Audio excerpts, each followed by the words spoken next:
Yes, pardon the fact that my hair is way overgrown and the fact that I haven't shaved. I've been having a bad hair day. In fact, I've been having a bad day in general today. That is until I just randomly looked at YouTube and Twitter this morning to discover, oh wait, apparently Apple gave us a site refresh / event / this is a weird blend between an event and a site refresh. What do you guys call it? I don't know. Point is, we got a new product, and this is a product that I love so much. And honestly, the biggest highlight for me has nothing to do with the iMac itself. Yes, we're talking about the iMac in this video, and who knows? I'm obviously recording this at night. It's dark, if you hadn't noticed. And by the time I upload this, it's literally the next day. So has Apple announced another thing today? I don't know. You guys get the pleasure of knowing because, well, this doesn't upload until Tuesday. And so you guys will know. I don't. But we're talking about the iMac today. Let's begin.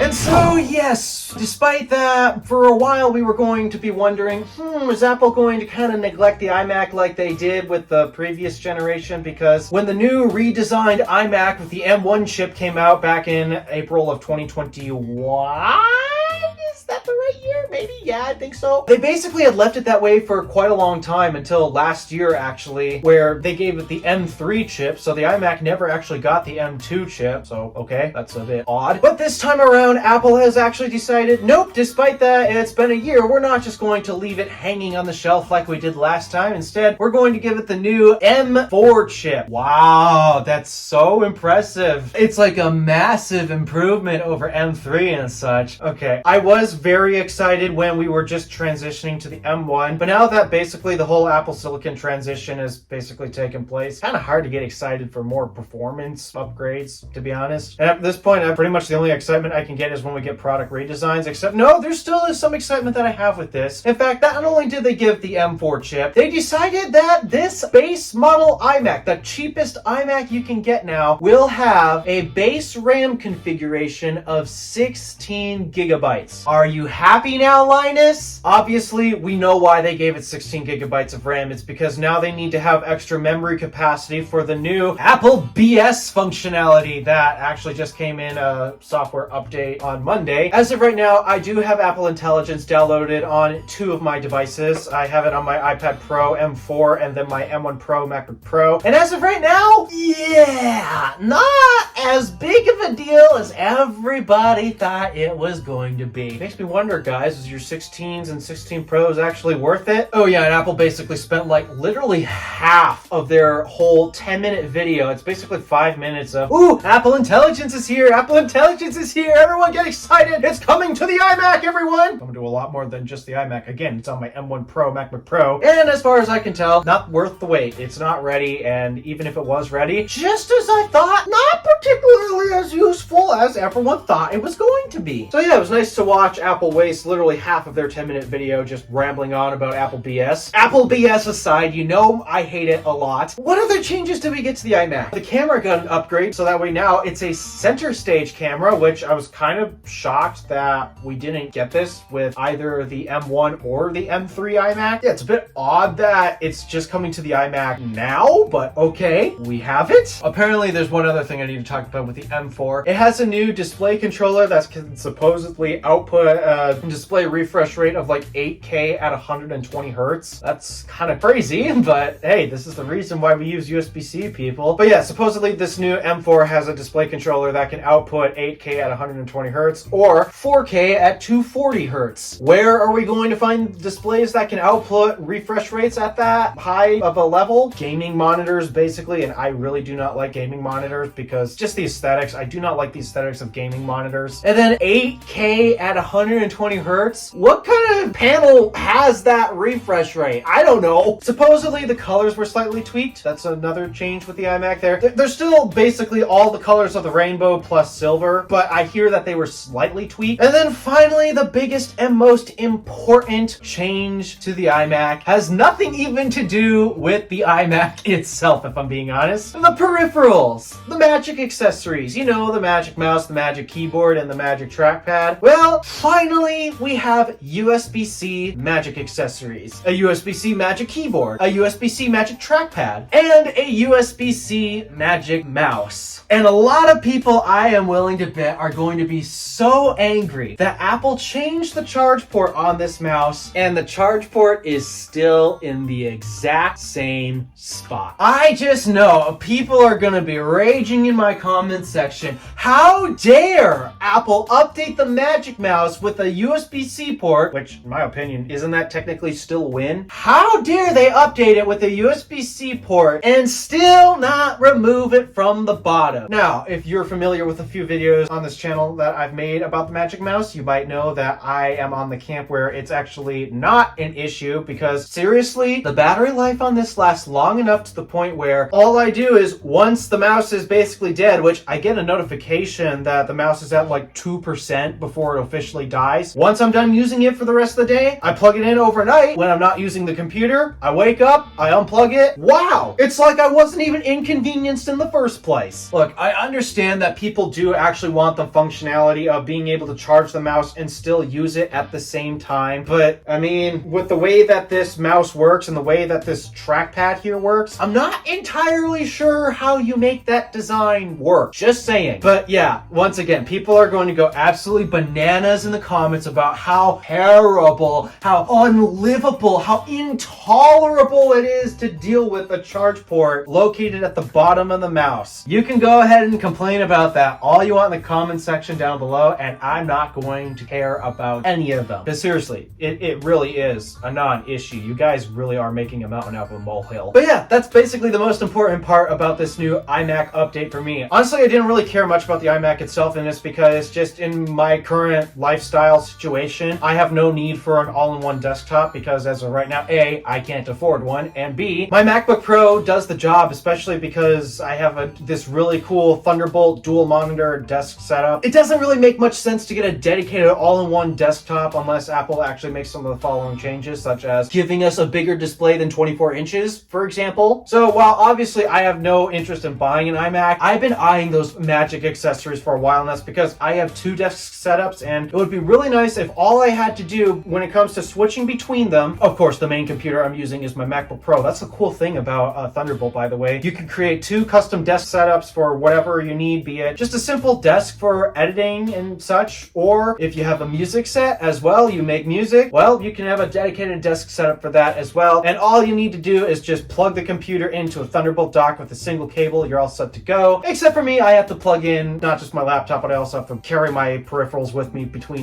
each setups. That, and also I'd like a keyboard with a biometric option. Be nice. But now that we finally have Magic accessories with USB-C, which is the reason why I was holding off on getting them. I honestly was waiting for the USB-C to come to these things because you'd think they'd have to get USB-C at some point. Well, now they're here. And there's not really much else to talk about other than supposedly Apple mentioned they are going to have a couple other Mac launches this week at some point. So, okay, what are we getting? Probably MacBook Pro as leaked by the Russians, and potentially everyone's saying a new Mac Mini redesign. Wait and see. All right, thank you for watching. Do me a favor and interact with the stuff below. My name is DeWolf, Random Alpha, signing out.